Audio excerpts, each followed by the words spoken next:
ननद का खर्चा। सपना का पति कपिल एक छोटी मोटी नौकरी करता था, जिस वजह से सपना को हमेशा पैसों की वजह से कई सारी परेशानियों को झेलना पड़ता था। और जैसे ही सपना को पता चलता है कि वो प्रेग्नेंट है, वैसे ही उसका पति कपिल उससे कहता है, सपना, जब से तुम प्रेग्नेंट हुई हो हमारे खर्चे तो दुगने हो गए हैं। तुम्हारी दवाई का खर्च और हमारे होने वाले बच्चे का कितना ख्याल रखना पड़ रहा है। समझ में नहीं आ रहा इतनी कम सैलरी में इतना सब कुछ कैसे करूं मैं। आप ज्यादा सोचो मत। मैंने सोच लिया है कि जब तक मेरी डिलीवरी नहीं हो जाती, हम दोनों भैया भाभी के घर रहेंगे, ताकि हमारे कुछ खर्चे कम हो सके। हाँ, ये तुमने बिल्कुल सही फैसला किया, वरना घर का किराया, घर का खर्चा, तुम्हारी दवाई, कपड़े, मेरे ऑफिस का किराया, सब कुछ अकेले हैंडल कर पाना बहुत मुश्किल हो रहा था मेरे लिए। सपना अपने पति की परेशानी समझ जाती है, पर अपने भाई की नहीं, और वो बिना सोचे समझे अपने पति के साथ अपने मायके चली जाती है। अरे सपना, तुम यहाँ अचानक? आने से पहले बता तो देती। आज तुम्हारे भैया घर पर ही थे, वो खुद तुम्हें लेने के लिए आ जाते। भाभी, आपके नंदोई जी भी यही कह रहे थे, और वो तो यहाँ आ भी नहीं रहे थे, पर मैं ही उन्हें जबरदस्ती यहाँ लेकर आई हूँ। और अगर आने से पहले मैं आपको और भैया को बता देती, फिर आपके चेहरे पर ये खुशी कैसे देखने को मिलती, और मेरा सरप्राइज तो धरा का धरा ही रह जाता ना। वैसे बहुत दिनों की बाद आई हो, इस बार इतनी जल्दी नहीं जाने दूंगी, कुछ दिन रुक कर जाना। हाँ भाभी जी, इस बार आपकी ननद आपके साथ ही रहेगी, वो भी कुछ दिन नहीं, पूरे 9 महीने। आखिर आप मामी जो बनने वाली हैं। अब आपको ही अपने होने वाले भांजे या भांजी के साथ साथ अपनी ननद का ख्याल रखना है। अरे वाह, ये तो बहुत अच्छी खबर है। अच्छा, आप दोनों कमरे में बैठकर आराम करो, मैं आपके लिए कुछ बना कर लाती हूँ, तब तक माँ जी भी आ जाएंगी। माँ घर पर नहीं है क्या? हाँ, वो दरअसल माँ जी ना कीर्तन में गई हैं, और विवेक जी भी किसी काम से बाहर गए हैं। मैं फ़ोन करके बता देती हूँ। अरे आखिर इतनी बड़ी खुशखबरी की बात जो है। जब कोमल को ये पता चलता है कि उसकी ननद 9 महीने के लिए उनके साथ रहने के लिए आ गई है, तो वो थोड़ी परेशान हो जाती है, क्योंकि उसके घर की आर्थिक स्थिति भी कुछ सही नहीं चल रही थी। पर फिर भी कोमल अपनी ननद को कुछ नहीं कहती और उसकी खुशी में खुश होती है। अब शाम को जैसे ही गंगा घर आती है और वो अपनी बेटी को अपने घर में देखती है, तो बहुत खुश होती है। अपनी बेटी को अपने सामने देखकर उसकी खुशी का ठिकाना नहीं रहता, और जब उसे ये पता चलता है कि वो नानी बनने वाली है, तो मानो जैसे उसे पूरी दुनिया का ही सुख मिल जाता है। क्या मैं नानी बनने वाली हूँ और तू मुझे ये खुशखबरी अब दे रही है? अरे जिस दिन तुझे पता चला उसी दिन तुझे हम सबको बताना चाहिए था, क्यों नहीं बताया? अगर मुझे पता होता तो मैं खुद तुझे जाकर ले आती। माँ, खुशखबरियाँ ऐसी ही थोड़ी ना दी जाती है, और वैसे भी आप मुझे लेने आती, उससे पहले मैं खुद आ गई।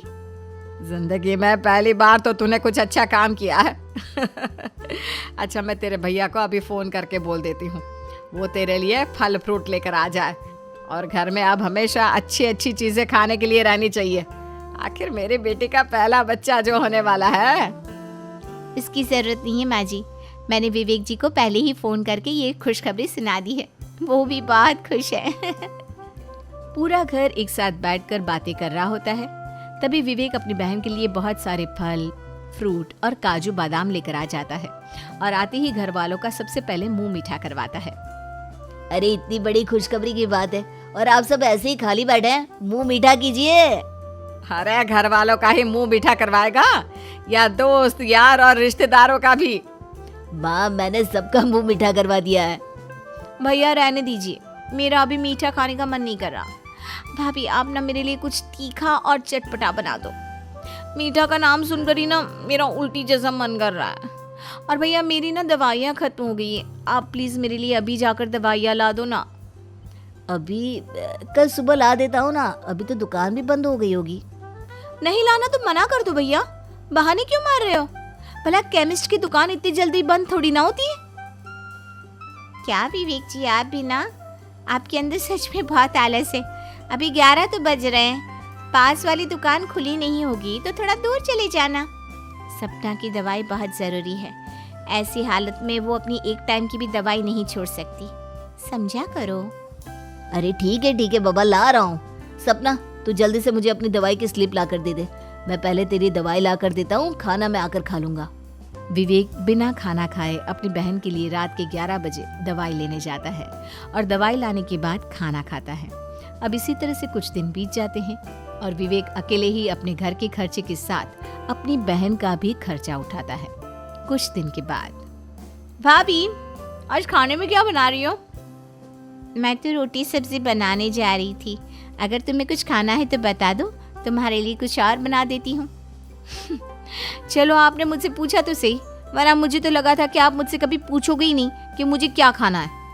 अरे नहीं, ऐसा नहीं है सपना, बस घर के काम में इतनी बिजी रहती हूँ कि कुछ और कर नहीं पाती। समझ सकती हूँ भाभी। अगर मैं प्रेग्नेंट ना होती और डॉक्टर ने मुझे आराम करने के लिए ना कहा होता ना, तो मैं भी घर के कामों में आपकी मदद करवा देती। वैसे मेरा आज ना कुछ बाहर का खाने का दिल कर रहा है, इसलिए आप खाना रहने दो और भैया से बोलो कि बाहर से कुछ अच्छा ले आए। सपना, इस महीने बहुत खर्चा हो गया है, बिल्कुल भी बचत नहीं हुई।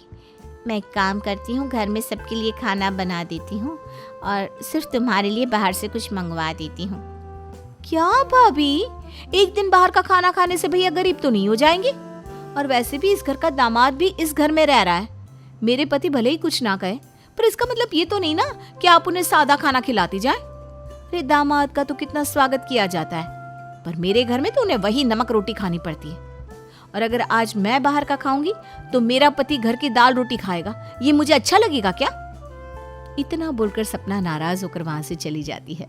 सपना की बातें सुनकर कोमल को बुरा लगता है, पर वो उसकी बातों पर ज्यादा ध्यान नहीं देती और अपने पति को फोन करके बाहर से ही खाना लाने को कहती है। अब रात को पूरा परिवार एक साथ खाना खाता है।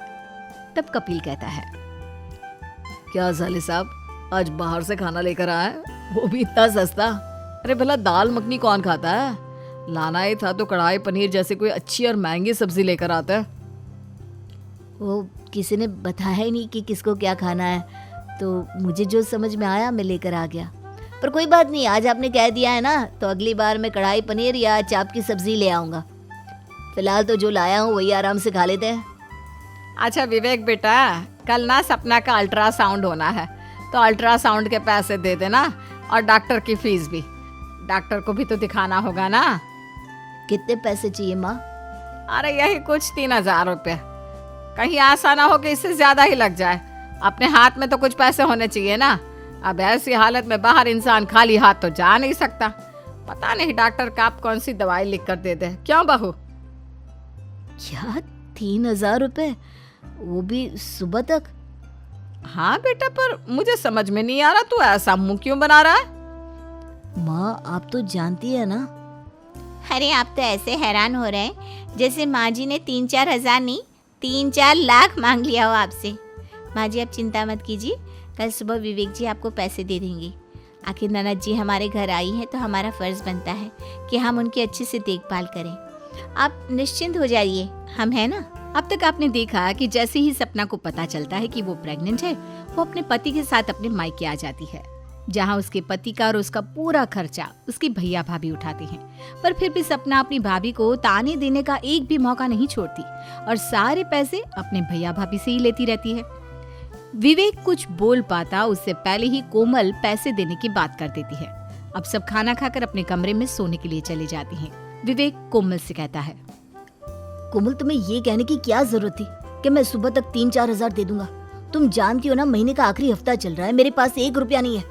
यहाँ तक कि किराया भी हम अपने सेविंग में से निकाल रहे हैं। विवेक जी, इस घर में पहली बार खुशी आने वाली है और ननद जी हमारे घर में हैं तो हमारा फर्ज बनता है कि हम उनका खर्चा उठाएं।